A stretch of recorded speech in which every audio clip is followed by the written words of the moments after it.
కలియుగం తన పరాకాష్ఠకు చేరిన సమయం అది. ధర్మం మసకబారింది, సత్యం నిశ్శబ్దమైంది. అధర్మమే ఈ భూమిపై రాజ్యమేలుతోంది.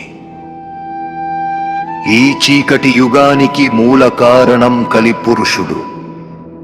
అతనితో పాటు అతని భార్య మాయ, మోహం, లోభం, అహంకారం భ్రష్టత్వానికి ప్రతిరూపం. వారిద్దరూ కలిసి మానవుల మనస్సులను విషపూరితం చేశారు. భక్తి నశించింది, దేవాలయాలు ఖాళీ అయ్యాయి, మనిషి మనిషికే శత్రువయ్యాడు. అప్పుడు ఈ అంధకారాన్ని తట్టుకోలేక దేవతలు పరమేశ్వరుడిని ప్రార్థించారు. ప్రభు, ధర్మాన్ని రక్షించండి, లోకాలను కాపాడండి. ఆ ప్రార్థనలు ఆకాశాన్ని చీల్చిన క్షణమే సమస్త లోకాలు కంపించాయి. అప్పుడే అవతరించాడు శ్రీ మహావిష్ణువు చివరి అవతారం, కల్కి అవతారం. శ్వేతస్వం మీద చేతిలో దివ్య ఖడ్గం, శరీరమంత ప్రకాశించే ధర్మ తేజస్సుతో కల్కి భూమిపై అడుగు పెట్టాడు.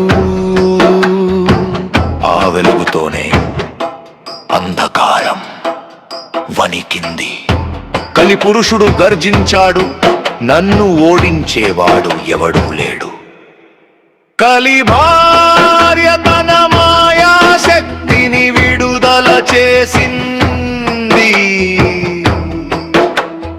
భయం, భ్రమ, లోభం, మోహం. కానీ కల్కి అవతారం ప్రశాంతంగా పలికాడు. మాయకు ధర్మమే సమాధి. ధర్మ ఖడ్గం ఆకాశాన్ని చీల్చుతూ పరిగెత్తింది. ఆ ఒక్క దెబ్బతోనే మాయ కరిగిపోయింది. కలి భార్య తన శక్తిలోనే చిక్కుకుని దివ్య తేజస్సులో లయమైనది. ఇప్పుడు కలిపురుషుడు ఒంటరిగా నిలిచాడు. అతని అహంకారం క్షీణించింది, అతని శక్తి నశించింది. కల్కి అవతారం ఖడ్గాన్ని పైకెత్తి పలికాడు.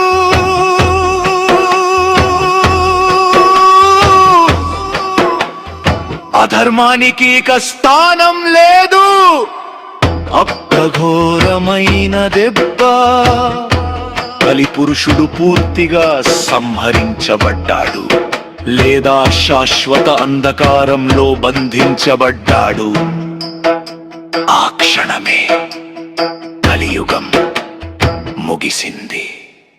భూమి శుద్ధి అయింది, ఆకాశం ప్రశాంతమైంది. మనిషి హృదయంలో భక్తి మళ్ళీ జన్మించింది. కర్మం పునఃస్థాపించబడింది, సత్యం వెలుగులోకి వచ్చింది. అదే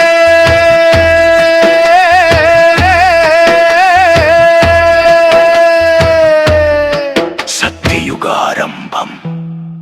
ఇది ఒక యుద్ధ కథ కాదు, ఇది ఒక సందేశం. అధర్మయం కపలంగా కనిపించినా ధర్మం చివరికి తప్పక గెలుస్తుంది. అదే కల్కి అవతారం సందేశం,